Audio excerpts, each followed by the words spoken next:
Wathi ukuthi naniba nakuswa nje nibambiza sabele nasenibitiwe nisabele ngespeed njengoba ngivile ukuthi nifanele nithathe less than 3 minutes la kufanele nisabele khona ngoba kungaze kube ngetulu bese kuvela umonakalo nine becisha umlilo.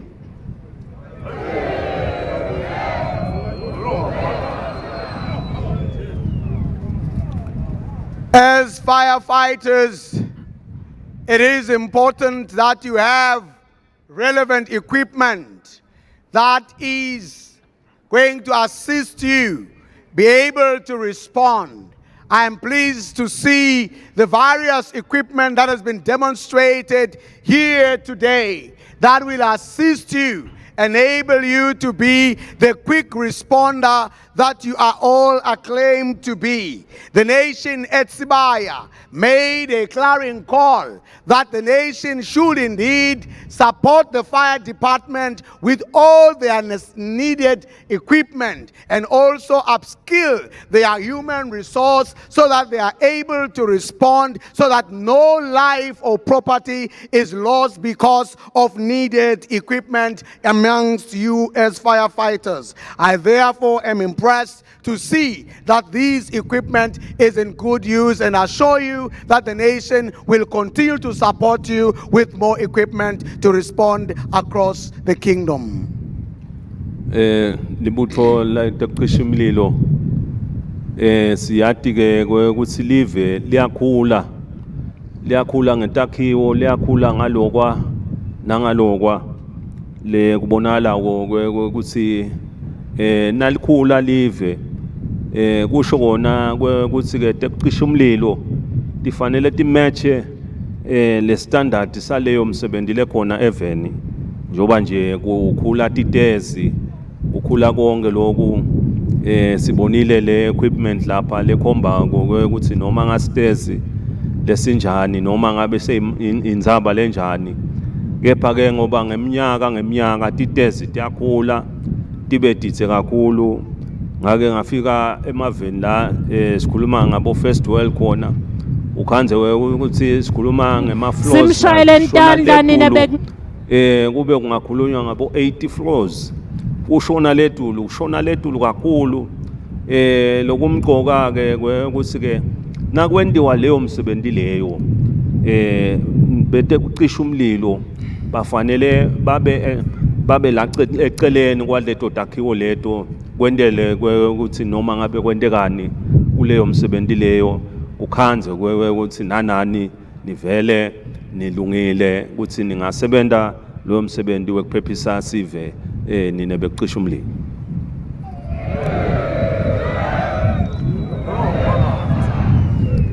Firefighters, the nation is growing and also developing at a fast pace. It is for that reason that you as firefighters must be found equal to the task, more especially because we do have high-rise buildings and also mountains which are so high, which you are expected to respond to without fail. I have traveled the world and have seen some high-rise buildings which are almost over 80 floors high. It is expected that firefighters must always respond. A firefighter cannot be one that will say he or she is unable to respond to any circumstance or need in the kingdom. It is for that reason that you as firefighters must be found ready, alert and prepared to respond to any situation whenever called upon. Si tumisa wonke umsebenzi nabo labanibambisako njoba nelive liyanibambisa njoba silapha nje sidoniniketa natho locina esigabeni sekutheni konke lokhu lengikhuluma ngako live litawunisekela linibambise kubonakale ukuthi ukucisha umlilo kiwo onke emagumbo mane kule live kubonakala ukuthi kunelibutho letekucisha umlilo ne-equipment lenele lengabonakala ukuthi ke noma ngabe kwendeke leso sehlakalo la singenteka khona nikhone kuyokwati ku save sive siphephe nina bekucisha umlilo.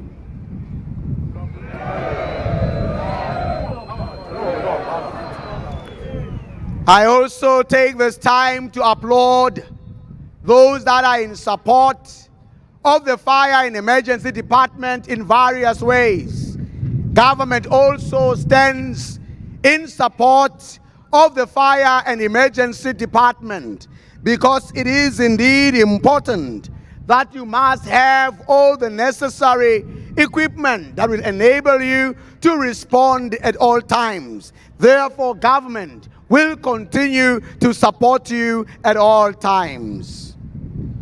Le kunye lesikudumisako ngiyo nale inhlelo lenhleni libamba nibete kucisha umlilo ukuthi nanento umsebenzi sive nibohle nisilayela ukuthi nisebenza kanjani njoba kuba ne program leniyendako kuleti bomabona kutse naleti temisakato konke ukuthi nikwati kuqhumanisa sive nebete kucisha umlilo ukuthi nisebenza kanjani ukuthi ke leto tinhlelo leto lendibambile dinhle kakhulu ngoba tiyakwati ukuthi sive sihlale sinelwati ngemsebenzi lenwendako nangetindlela ukuthi lapho badzinga lusito khona banganibita kanjani ukuthi konke leyo msebenzi leyo siyayithumisa nina bekucisha umlilo.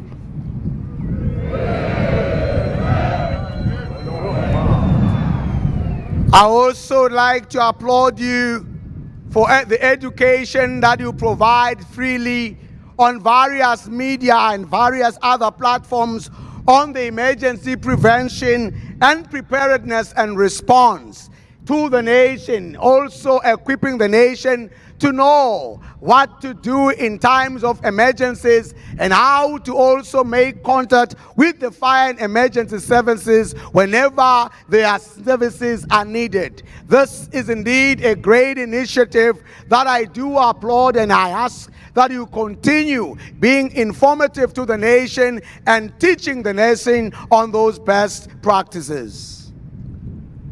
Sithatha nethuba njoba sivile ukuthi kunemave netihlobo delive letithi lapho kunesikhebe sikhona emsebenzini lenwendako babe lusito nabo baqhamuke bajikijele esivivaneni sithi ke asibabonge labo labaye bajikijele bonke ngekwehlukana kwabo ukuthi nanabo bayawuthatha tibongo bayawusibongela emakhaya lapho baqhamuka khona ngemsebenzi labawendako lomuhle bekunene.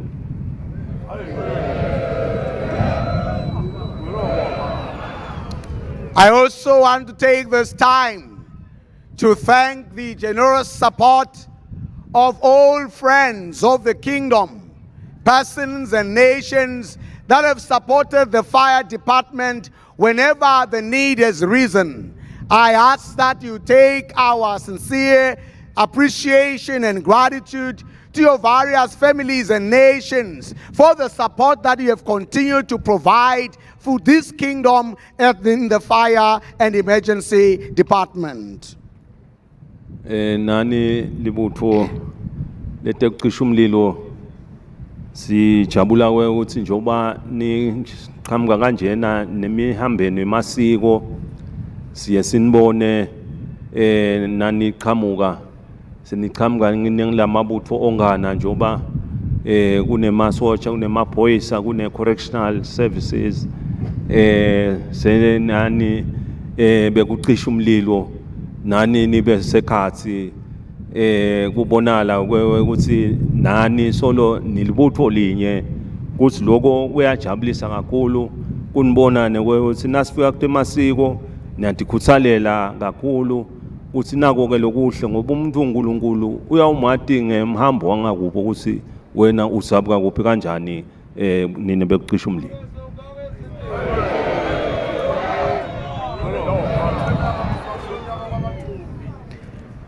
I have also seen you firefighters during our national cultural events where you have also been seen alongside the Umbuto Swaziland Defense Force, the Correctional Services, and the Royal Eswatini Police Service. You have demonstrated your love for culture, because indeed your culture is important. Even when you get to heaven, Almighty God shall recognize you through your culture, which you have so well preserved, and you will be known by your culture. I therefore commend you for loving and appreciating and also showing yourselves during the various cultural events in the kingdom. Sithokoza ke kuba nani namuhla sibonile umsebenzi nemalungiselelo makhulu sibili lenwendile sithumisa konke lenikwendile kini nonke ninetekucisha umlilo netethulo lentethulile nato letfake khatsi njoba indlovukazi inenhlangano nayo nabeka najikishele esivivaneni tonke nato leto tethulo leto siyatithumisa kakhulu sithi kwanze nalapho nithethe khona nina bekucisha umlilo.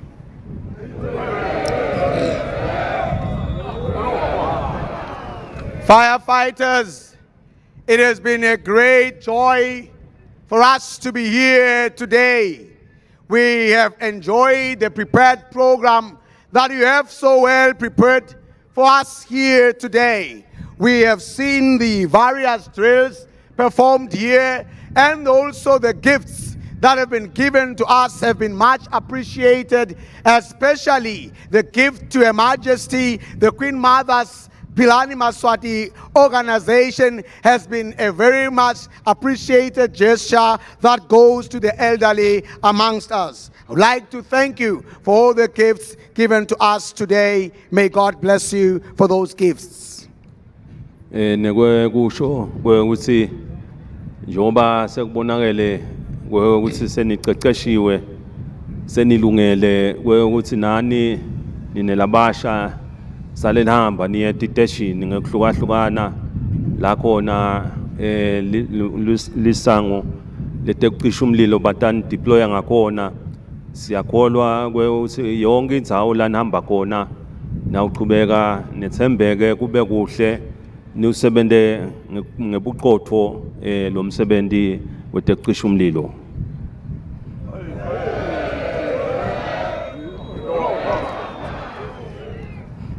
To you passing out recruits here today, you are now going to be dispatched to the various stations where the nation expects you to work in honesty and integrity, upholding the oath of office that you have so taken here today. I therefore charge you to demonstrate all the acquired skills that you have acquired since you have come for your training here in the Fire and Emergency Department. Demonstrate those skills well and save the nation. Ngiyakholwa nisahamba nisaya detention ngekwehlukana loyo naloyo uyawutithandazela umthandazo esigabeni sekutheni nakasasebenta liphutha lelingavela lelingahamba livete umkhuhlane uthi ngiloyo atithandazele uthi awu nanisebenta konke kusebenteke kahle konke kube kuhle nikwati nokuthi noma nasebenta wananani ningehlelwa tehlakalo njengoba ndabe nisebenta umsebenzi lonebungoti ekhathi kuthi ke nani sesifisa konke kunambele kahle ninebutho letekucisha umlilo.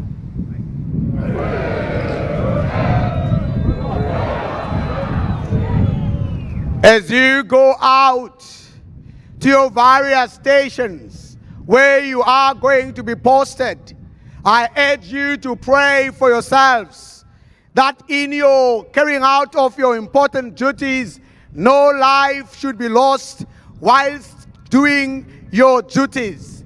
I also ask that you pray, even for yourselves as you do your work, that your work must be done well and never at any point lose or miss your work so that people may complain or bring an evil report. I therefore charge you, firefighters, that continue to pray for yourselves as you do your many important duties to the nation. Nekwekusho kwekuthi kusukela namuhla nine labasha labaphothulwako njoba seningena lapha kulomsebenzi wetekubade kucisha umlilo senivele nibusisiwe ngokwemthetho mbutho letekucisha umlilo.